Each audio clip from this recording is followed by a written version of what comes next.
He did not sad face you. I will slap Issa Rae is the creator of the new show Insecure. But before she was on HBO, she spent years building a fan base thanks to her YouTube series, Awkward Black Girl. Some of that good birthday.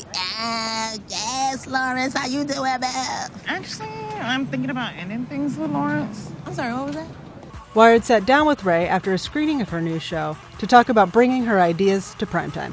What were you trying to kind of say with this program and with the show?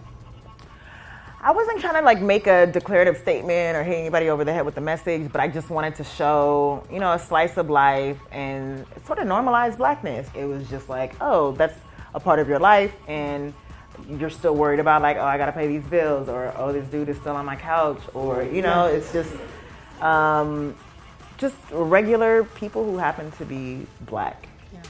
Talk a bit about the music in the series. I mean, there's a lot of good stuff. I mean, even in the pilot, it's also very meticulously put together, and how important that was to you to get right. To me, even just before I even knew like what the show was going to be, I knew that I wanted a soundtrack that would feel like it could be the soundtrack to somebody's life.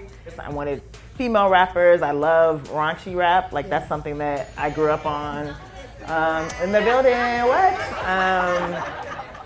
And I just wanted that to be reflected in this show. Our current showrunner, he was a huge hip hop head. And Melina, our director, comes from the world of music videos, so music was extremely important to her. And she's the reason why we got Solange as our music consultant. I heard that Solange was your music supervisor. Yes, and it was amazing, and like actually acted like an employee, which was crazy. Which was like, hey Solange, we need these tracks. I'll get them to you right away, And I was like, Solange, what? Seriously? You don't even have to be here. Yeah. But she took the job really seriously and was great about, facilitating relationships with up-and-coming artists. Go, shawty. It's my birthday, but no one cares because I'm not having a party, because I'm feeling sorry for myself. In terms of the raps that you write for the show, where does that come in the writing process? Like, do you write a rap and then say, okay, maybe this goes in this scene, or do you write a scene and then it kind of becomes? Yeah, I'll write a scene and then just write a first draft rap. Or if it were in the other, we had obviously a writer's room, and so if they had an episode, they would usually just leave it blank, which was, I wish they would make an attempt, but they were like, Issa writes her rap here. And Larry and I co-wrote the Broken Pussy rap. That was gonna be my next question, was where did Broken Pussy come from? Well, the concept Broken Pussy came about from me telling Larry about how one of my best friends and I talk about, or like we actually had a conversation about that and discussed like, oh, maybe the pussy is broken, and we talk in like Voices for Our Vagina. It's sounding like Marge Simpson. Right. It's like a mix of Marge Simpson / Scooby-Doo. And it's like if a guy comes through, we'd be like, my pussy was like, no, thank you, And so I was telling Larry that just getting in the process of getting to know each other, and he was like, oh, that's going in there. I don't care what we write about, but that's gonna be a scene. Oh, wait a minute. So you trying to tell me that you went all the way to Daniel's house and nothing happened? Like at all? I didn't even go inside. Hold the fuck up. You got on stage and went all Dej Nope about my broken pussy for nothing? Like all that drama for zero dick? What you bugging? It wasn't for nothing, though. Like, it wasn't even about Daniel. It was about me. So tell me things are gonna go okay for Issa and Molly. I'm worried, I think.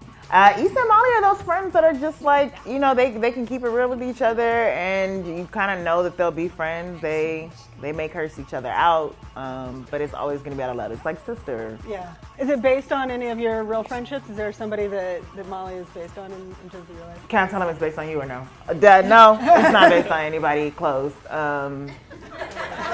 Nobody in this room. No, it's not based. It's a combination.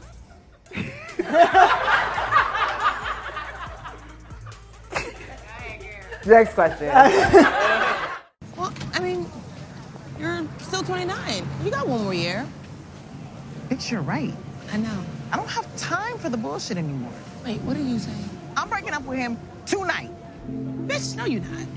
Yeah, you're right, I'm not. Of course I'm not. I know you. Talk about LA. Like it almost feels like a character in the show. Like I mean, it's you grew up there, correct? Like, yeah. So like talk about putting like your LA in your show.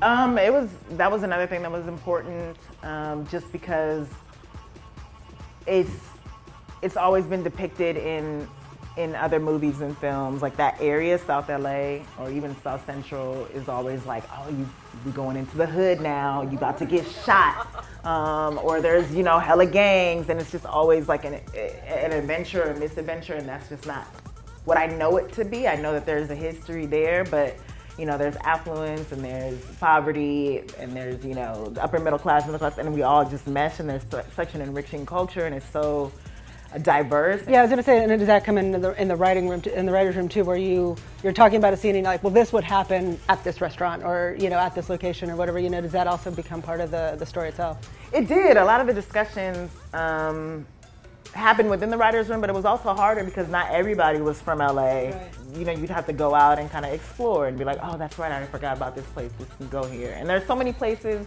that we didn't get to go to that hopefully we'll be able to go on to in future seasons. Yeah.